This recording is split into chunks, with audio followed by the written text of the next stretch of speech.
Marisol Perestello ha sido congresista y ha sido ministra de Justicia y está con nosotros esta noche. Marisol, ¿cómo estás? Bienvenida al programa. ¿Cómo estás? A ver, el jefe del INPE que acaba de entrar con nosotros por el teléfono sostiene que el señor Antauro Humala ha trabajado en estos últimos meses en cuero, cuerina, ha recibido educación, su conducta ha mejorado y que se le ha con ello otorgado una reducción de la pena de 1 año 7 meses. Él tendría que haber salido en el 2024, sí, de acuerdo a la sentencia.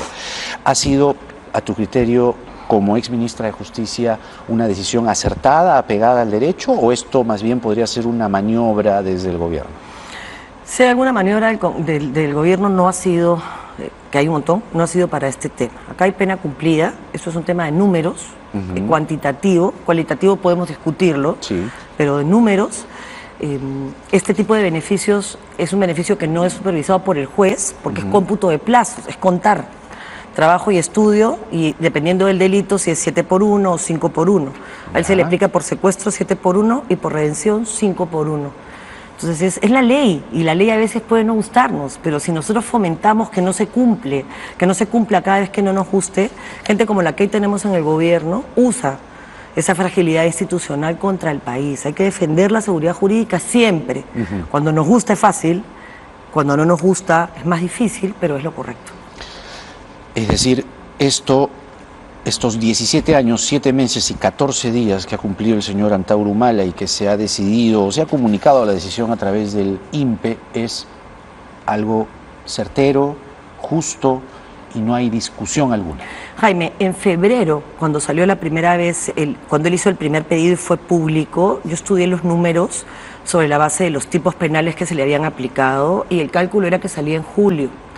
En el Perú no siempre por pena cumplida se sale cuando tienes que salir, porque por ejemplo no hay copia de la sentencia. Hay más de... Ayer estuve en el penal del Lurigancho y la queja y el pedido era ese, ¿no? Ayúdennos para que el Poder Judicial saque las sentencias cuando tiene que sacarlas y las inscriba cuando tengas que inscribirlas, porque hay muchas penas cumplidas que no se pueden acreditar por falta de documentación. Así que este mes de retraso en el caso de Antauro Humala se deben seguramente al proceso administrativo. ¿Cómo que este mes? Porque si la proyección era julio, según el cómputo de plazos, él se ha tomado un tiempo en armar el expediente. O sea, él debió salir en julio. Fines de julio, agosto. O sea, hay como un mes, puedo estar, digamos, no tengo la información en detalle, hay que esperar la resolución para ver qué es lo que hacía, qué trabajaba. No te olvides que él recién pasa a penales con supervisión directa del INPE y trabajo y estudio dirigido desde el INPE en el 20 o en el 21, que van con 2.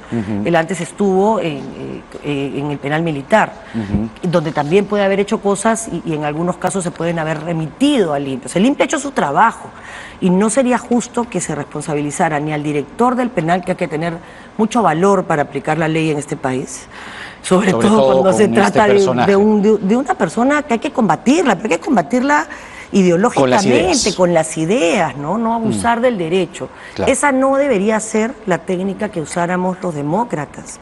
Los demócratas tenemos que usar la ley, que esa es la herramienta que tenemos habilitada.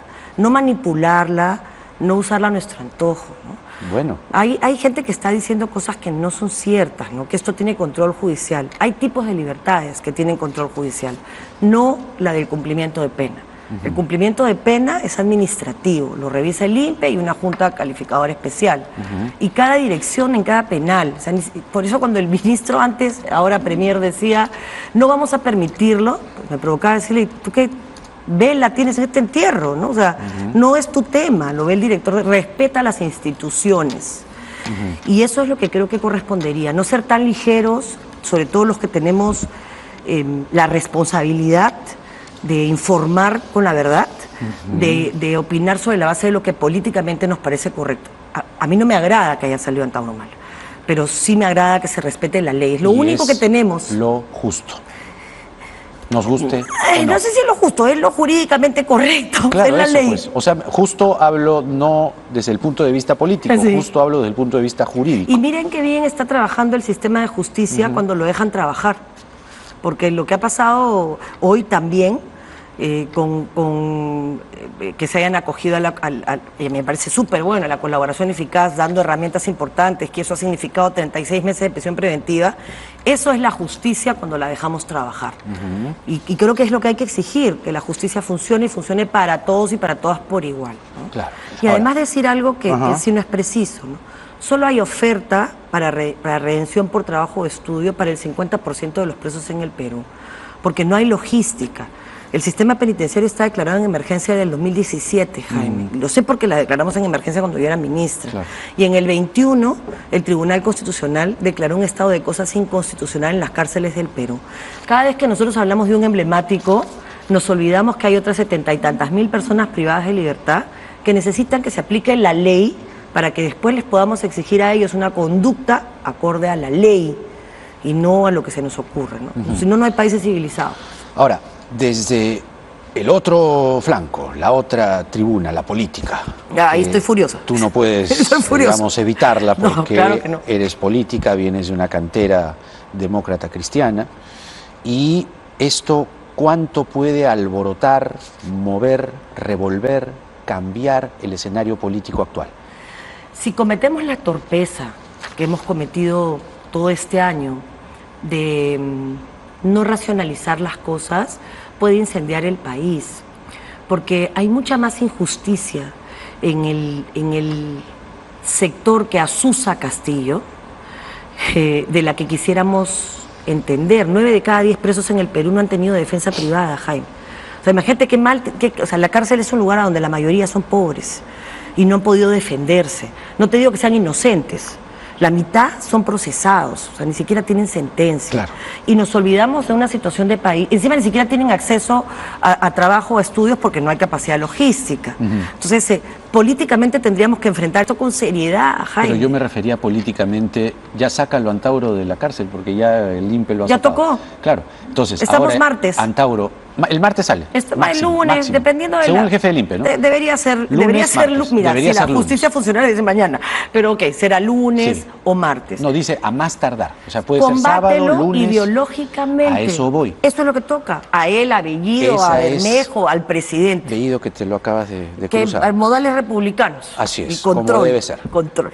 Así pero tiene que ser, porque si no, no funciona el país. Políticamente, ¿cuánto se agita el cotarro? Muchísimo, pero si lo agitamos mal, agitamos la ruptura de un orden institucional que está chiquitito y le regalamos la excusa de que voten al presidente del INPE, que es de carrera. Y eso sería un error. No es de Perú Libre. No, es de carrera. Ya. Entonces hay que cuidar las pocas personas que saben lo que están haciendo. Se lo estás enviando al Congreso, supongo. Absolutamente, al Congreso, de todos los políticos que están hablando sin tener la menor idea de lo que están diciendo. Qué oposición tan lamentable tenemos, ¿no? Penosa. ¿No? Penosa. Da pena, ¿no? Mira, no voy a generalizar porque la generalización siempre es injusta. Hay gente buena tratando de hacer la pelea. Con excepciones, lo que se ve es que uno quiere defender libertad de expresión y llega el relator para la libertad de expresión y se lleva la foto de un congreso que no permite que ingresen periodistas y manda el mensaje: mejor es sesionar en una plaza pública que en un congreso sin prensa, porque cometen torpezas que no podemos permitirnos en un momento en el que el país está a punto de quebrarse, porque tenemos sentado en Palacio de Gobierno a un hombre que no da la talla. Y no solamente, sino que, de acuerdo a información que nos han alcanzado, hemos conversado con el abogado Hugo Espino hace un momento. Lo escuché.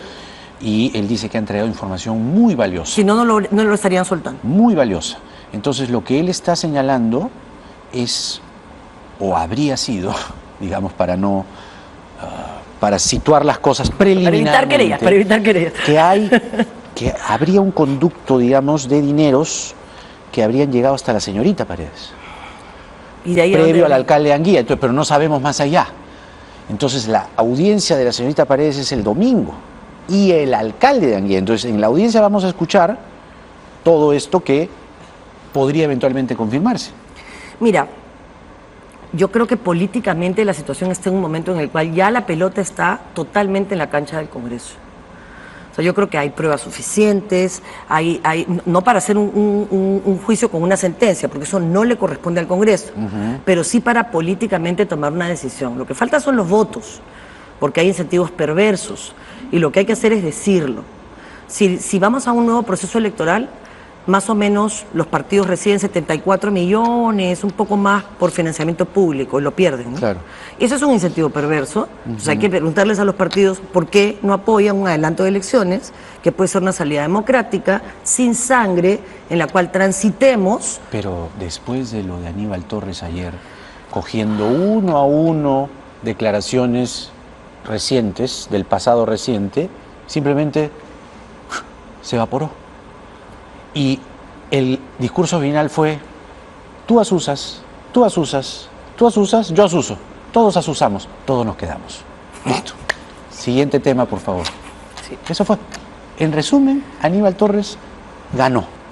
Rabo y oreja. ¿Por qué? Por esta oposición que tenemos. Claro. Entonces no hay salidas. ¿Cuál podría ser una salida para ti? Por ejemplo, a ver, ayer esbozaba una posibilidad. Si el poder otorgado a estos representantes y a este presidente proviene del pueblo, ¿por qué el pueblo no dice, mediante un plebiscito, si se adelantan o no las elecciones? Porque nuevamente voy a ir a lo jurídico, porque esto es una salida política, pero una salida política que tiene que darse en el marco de la ley, porque somos un Estado de Derecho. Sí, claro. Y cuando no defendamos eso, vamos a regresar al ojo por ojo, al chapatuchoro y a todas esas barbaridades en un país que ya tiene una fragilidad institucional tenebrosa y suficiente, que nos ha llevado, además, el presidente de la República es consecuencia de esa crisis de gobierno, no la inicia, él es lo que representa la crisis política nacional que tiene 20 años. Él es el cigote. Él es de esta la crisis. Expresión de la corrupción en su máxima expresión en términos de vínculos familiares, plata en el baño de Palacio, me escondo, no enseño las cámaras, cero transparencia, pero es el fin. De una corrupción de años, centenaria. de roba, pero hace obra, voto por él. Centenaria, aristocrática, formal, de saco y corbata, de frac. Normalizada. ¿No? De toga, de lo que quieras. Y ahora es simplemente rural. Pero es lo mismo. Y además tenemos gobiernos regionales que se han manejado como hoy se maneja el gobierno nacional desde siempre y los ciudadanos hemos aprendido a vivir sin ellos. Lo que pasa es que en la pandemia, que psicológicamente te genera un quiebre, todos los que podían pagar un seguro privado, seguridad privada, colegio privado, dicen, un momentito, vivo en un país, no estoy al margen de las consecuencias internas que tiene ese país, oye, hay que cambiarlo. Y me parece bien que todo el mundo se empiece a preocupar. Y hay que meterse pues a donde se toman las decisiones en política. Es fácil, por supuesto que no es fácil la política, claro que es difícil, pero yo creo que no hay amor más grande por el país que quien se atreve a dar el salto de la comodidad de su hogar a ir a defender las cosas correctas. ¿No te parece entonces un plebiscito? Me encanta, pero dentro de la ley. Y la única manera de que sea dentro de la ley es con es que el Congreso la apruebe. Pero hay alternativas. La ley de participación admite que cuando tú presentas una iniciativa ciudadana y no la aprueban por mayoría, la minoría, 52 votos en una iniciativa ciudadana, te habilitan a ir a referéndum. Entonces habría que ver cuánto es lo que necesitamos para una reforma constitucional que habilite un adelanto de elecciones o un recorte de mandato, cualquiera de las dos salidas. Y los buenos no tienen que temer, serán reelegidos, admitamos reelección, no pasa nada. Lo que no podemos es sostener más tiempo esta ingobernabilidad, esta falta de seguridad jurídica que ahuyenta inversiones y por lo tanto trabajo, decretos supremos laborales que le dan derechos a trabajadores que ya no van a tener a dónde exigirlos porque no van a tener trabajo. Claro. Entonces, pero todo eso lo sostiene, lo avala, lo permite el Congreso. Pero por supuesto, pero Jaime, si queremos ir a responsables, todos tenemos parte de responsabilidad. O sea, sí, hoy hay 130 rostros y creo que los valientes de esos 130 que se desmarquen son los que van a poder aspirar a una reelección. Y a un solo bloque tendría que ser. No más atomización de bancadas en este momento. Que yo creo que ya la representación partidaria, salvo una o dos excepciones, no existe, ¿no? Ya son un montón de intereses personales. Y no te olvides que ya quedó claro hace muchos años que el narcotráfico, el crimen organizado han infiltrado, entre otros, la política, infiltrado todo. El narcotráfico lo que no compra lo mata, ¿no? Entonces hay que ser muy valiente para enfrentarse al narcotráfico. Y si a eso le sumas un montón de barbaridades que enfrentan pueblos, lo de la ley de la incorporación de las rondas campesinas a la CUNARP tiene a los pueblos indígenas a punto de repetir un baguazo, porque se acaba de aprobar en Consejo de Ministros una ley para crear un libro de registro de rondas como si fueran pueblos originarios. Eso va a terminar en sangre. De todas maneras, y en Minagri se está discutiendo un proyecto de ley para temas de tierras, para asignárselas a esas rondas, que son tierras que son de los pueblos indígenas originarios del Perú. La coincidencia, de acuerdo a la interpretación que has hecho de la excarcelación de Antauro Humala, parece estar de momento del lado del presidente, porque si toda esta convulsión social le da al presidente, paradójicamente, aire, oxígeno, en medio de las investigaciones que enfrenta él y su familia, la llegada de Antauro parece ser la coronación de esa versión, porque no hay que olvidar, como dice Juan de la Puente, que Antauro Humala es un asesino de policías, que atacó el orden democrático con un discurso nacional populista cercano al fascismo, dice de la Puente. No forma parte de las fuerzas democráticas peruanas y es el bufón que reclaman con urgencia los grupos contrarios al cambio social. Eso no tiene nada que ver con la ley. Esto es político, es una lectura política y que sirve de insumo para el combate ideológico. Y para lo que te puede pasar después. Pero si vamos a empezar combatiéndolo, cuestionando la ley, entonces vamos a estar en problemas serios. Porque la verdad es que el combate a personas como él es quitarle lo que le genera una base social. ¿Qué le genera una base social a Antauro? Problema de desigualdades en el país que existe y no se puede negar. Y que se combate negándola, se combate generando igualdad de oportunidades. Igualdad de oportunidades que no hagan que un país que creció los últimos 20 años, digamos, como referente en Latinoamérica, tuvo la tasa más alta de muertos en la primera ola del COVID, entre otros porque las medidas fueron un desastre, pero también porque nunca se usó la plata como debió usarse porque se la robaron. Entonces hay que empezar a decir las cosas y empezar a darle a los hombres y mujeres peruanos, ciudadanos, sin importar su condición económica, la fe y la confianza que sus autoridades son mejores que lo que hoy mayormente pueden ver, ¿no? Claro. Es finalmente, perdonen, pero un desánimo, ¿no? No hay, digamos, una luz, una claridad.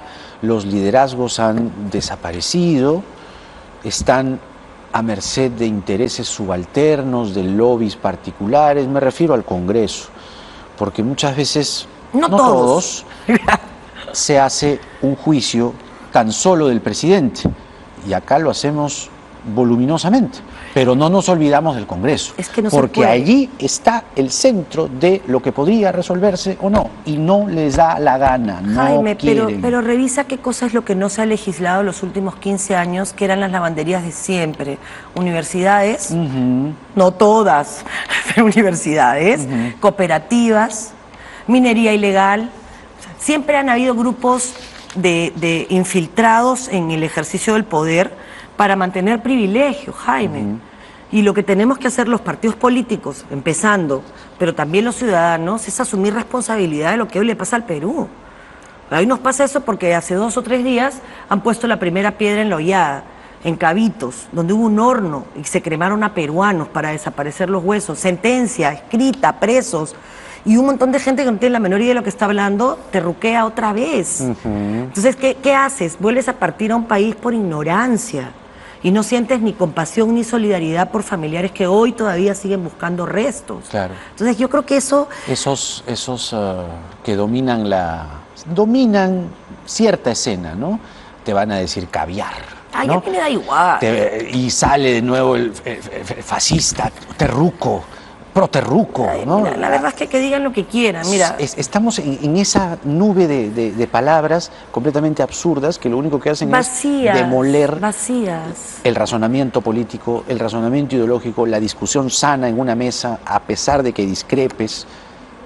Carajo, a pesar de que discrepes, puedes sentarte en una mesa y decir, oye, esto, aquello, el otro. ¿Por qué, además, Marisol? Jaime, la mejor muestra de que el mundo no es esa mesa donde se están insultando, ni esos twitters, donde el más gracioso, generalmente cobarde y con una norma, porque se ponga al frente a insultarme y a decirme la mitad de cosas que me dicen en Twitter y conversamos. Así es. Pero son cobardes, pues. Es mi hijita, la llamada era de mi hijita. Mi hija tiene 18 años y yo lo único que quiero es que niñas como ella se vayan del Perú si quieren hacer una maestría afuera y se han ganado la beca. Y tienes la suerte pero de poder hacerlo. Tienes la suerte de poder hacerlo. No lo puede pero lo que no hacer, podemos aceptar es la fuga del capital humano que hay por falta de oportunidades en el Perú, porque eso no regresa. Eso no regresa. Y ya nos pasó en el 85, Jaime, no podemos permitir que nos vuelva a pasar. Y en el 90, claro. Marisol Perestello ha sido ministra de Justicia y congresista y ha estado con nosotros esta noche. Muchas gracias. Marisol. Perdona el ajo, pero a veces ya no puedo más. No, yo te agradezco porque yo tengo que contenerme, pero algún día no me contendré. No. Sí. Gracias nuevamente.